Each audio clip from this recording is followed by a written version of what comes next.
you are such a hardworking man. And also, I thought when I saw Jersey Boys, wow, what do you always, how do you keep your spirits up, the energy, the fire, to always be able to Well, I do more? vacuum it out of other people.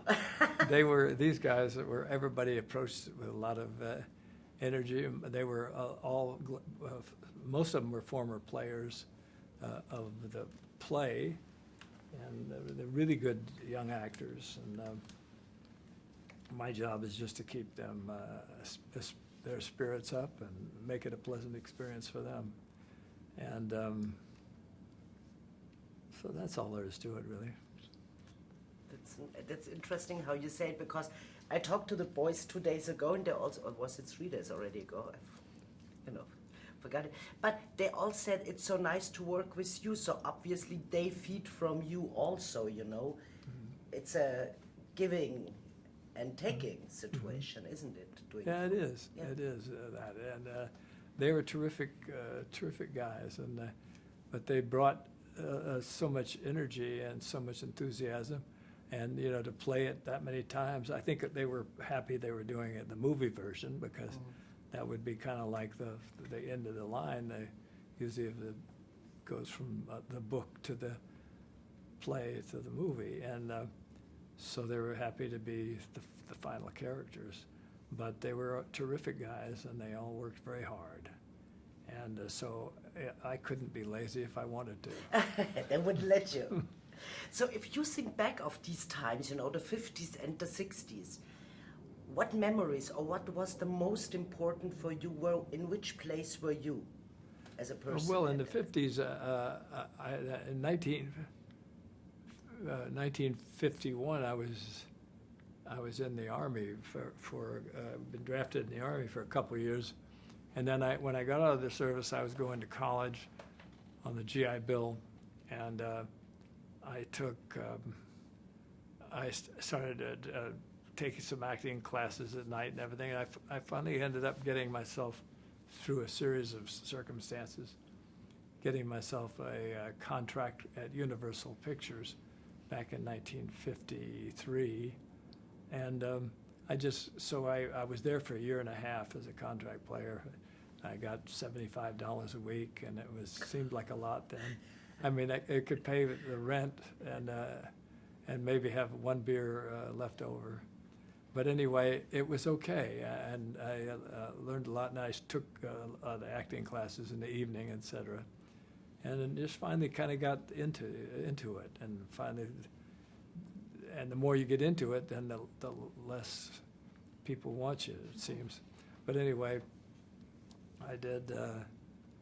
I was there for a year and a half, and then they kicked me out, dropped the options. They sort of were dropping the program, but they dropped me at the beginning of the program, so I figured they didn't figure I was going anywhere. But then I went out and did some television, which was just starting to come in then, and did television for the next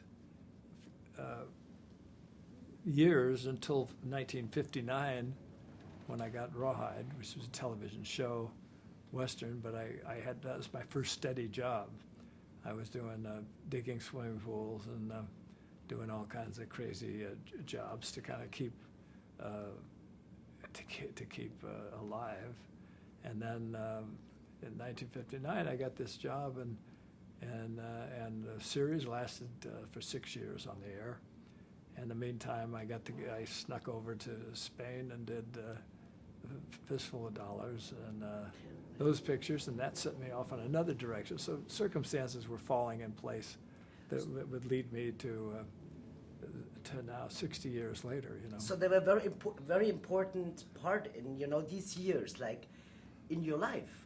Yeah. Which actually, Clint, as we see him today, is what happened in these years. Yeah. Can I say it like that? Well, yeah. What you see today is. I don't know. I don't know. I just know that I've been around, but I'm still enjoying doing it. So I've had suggestions I should retire, probably from enemies as well as friends. But though sometimes they say, well, when are you going to quit this? But I have why you can't quit what you do. It's like anybody. What am I going to do? Play golf? I love playing golf. I know. But I don't know. I've always tell people, I don't want to have to play. Yeah, I want right. to play for my own enjoyment. I don't want That's a to difference have if to you get have out to, every right. morning at 6 a.m, tee off with a bunch of old gummers, like myself. And also in the movie, your daughter was in the movie, I saw. Is it harder to work with your own daughter, on set? Does she listen to you when you say something? Yeah, no, they just played some small part, but Yeah. she did well. Yeah, I let them see what they bring, and I tell them, make suggestions, and they follow it. And because they're relatives, they have to work even harder because you demand more of them. You don't want your children to be sloughing off. Bad example for everybody else. So you're more firmer with them then? Well, if they're doing it right, I'm very proud of them, and if they're doing it wrong, and then